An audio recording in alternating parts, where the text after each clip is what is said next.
What's up, y'all? Listen, there's a lot of fear. There's a lot of crazy shit. Do you have that feeling, that just like weird sort of panicky feeling right now? We're afraid for the planet. We're afraid for our stock markets, right? We're afraid for our friends. We're afraid of death, right? We're afraid of death. Wait, hold on, really quick. What are you afraid of? Like in your... I feel all of it sometimes. But there's that weird panicky feeling because COVID is definitely happening. Here we are. Hi, how are you? So here's 3 things that I think any of us can do to make this time a little more human. Everybody you're meeting right now, everybody you come into contact with, they're all in the same sort of panicky, weird, stressed. Nobody wants to feel dumb, but nobody necessarily trusts what their weird friends are texting them. So before we even start the list, it's just a consciousness around courteousness, right? The kindness that just, hey, let's just be gracious with one another because this is an intense moment. Number 1, don't hate on the closures of schools, the closures of your favorite bar or restaurant, the closures of, your flight or of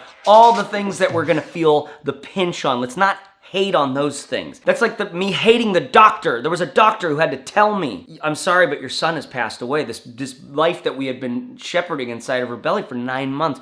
One doctor had to tell us that. To hate on that doctor for saying that would be inappropriate. It doesn't solve my problem at all. This is the first time a lot of people are experiencing that sense of insecurity in the systems that keep things moving. Some of you are like old school veteran alchemist weirdos who are used to like, yeah man, the government doesn't even know it's stealing our data. It's all just figuring out it's just white dudes just making money, trying to keep everybody from realizing how they're making money, bro. But others of us, it's like, this can be the first time for a lot of people to experience the kind of you're on your ownness, or you're like as a city or as a town or even as a family or a household. And this virus doesn't care how many Twitter followers you have, right?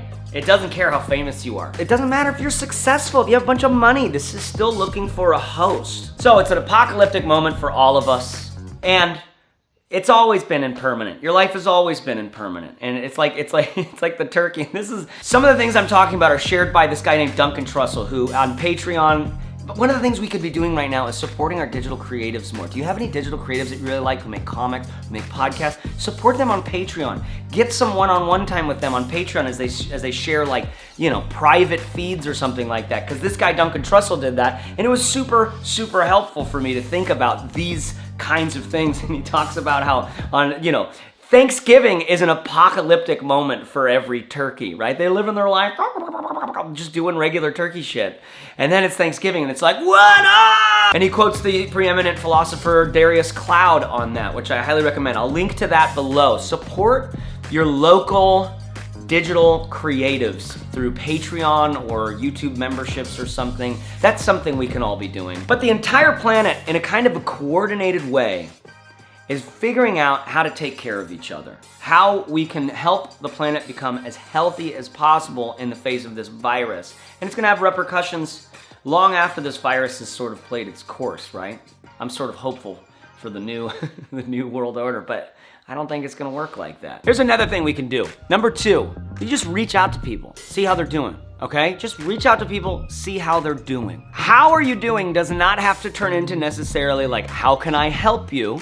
Right? Though, you might not be able to help it when you're really hearing their stories. I think we're sometimes worried about hearing how each other are doing because sometimes we don't want to make their problems our problems, and you're not wrong for that, right? You're interested in survival and in being able to take care of your family or your crew right now. But at the same time, we can still ask, how are you doing? And learn how to set up those boundaries if you don't want to make their problems your problem. But you might find it somewhat easy to find creative ways to help them in their issues from where you are in life. This is at the house, right? For me, I've got look, my son is over here. What are you doing? There you are. Hi. We're in here with kids, man. We've got 2 kids. We've got we both work from home. We're super exposed from this financially, but the number one thing we can do is I could be a good husband. I can help my wife. I can come up with some ideas of stuff to do with my kids. I can engage, right? This is one of the things that's gonna be so hard for so many of us. It's like, dude, unplug from your work. It's just not gonna be able to be at the level you want it to be. This is an interesting moment for the family stuff, right? So reach out to people and see how they're doing. If it doesn't help them, it's gonna help you, because then you won't feel like a total, piece of crap.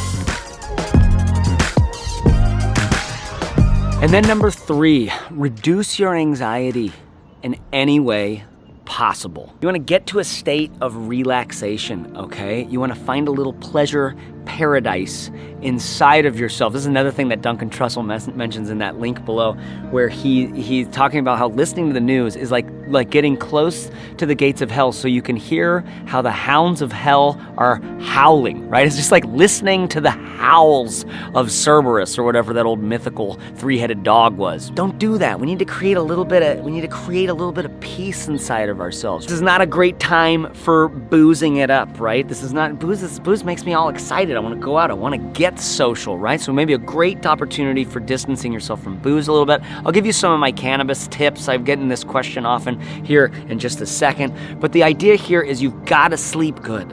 And in order to sleep good, you've got to exercise. You've got to get some exercise going, which could just be, squats. You could just do some squats or something like that. My favorite thing is this chair yoga pose. You could just hold that and get that well. Oh man. But we need to get good sleep. We need to get some exercise in order to get some good sleep. Getting outside, get some sun, get some wind in your hair while still social distancing. And we gotta handle the screen thing, the nighttime screen thing. Basically, in any way possible, you just wanna create a little relaxation. You just wanna create some practice pleasure, practice relaxation. Because otherwise you're just gonna be running around like this little anxiety sponge that's constantly absorbing all the anxiety. And guess what happens when you get squeezed? Just more anxiety comes out for all of us. Okay, so there are my 3 things. Okay, don't hate the closures. Reach out to people, see how they're doing, and find your way to reduce your anxiety as much as possible. What are your best tips? What have you heard so far? What's helping you? The jigsaw puzzle thing for me, I'm excited about. We've got this old Star Wars jigsaw puzzle that we've never been able to do. So I'm excited for that. Oh, and so for my anxiety sort of stuff, I like to have dark chocolate.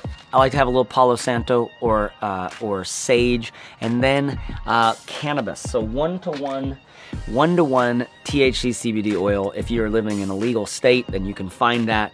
Try that out, explore with it, have a little journal that you keep or a notebook on your phone to be okay, I took it at this time. You know the deal with edibles and oils and stuff like that, you gotta set your timer for 1 hour and 20 because it takes that long to click in. It's a great time for cannabis.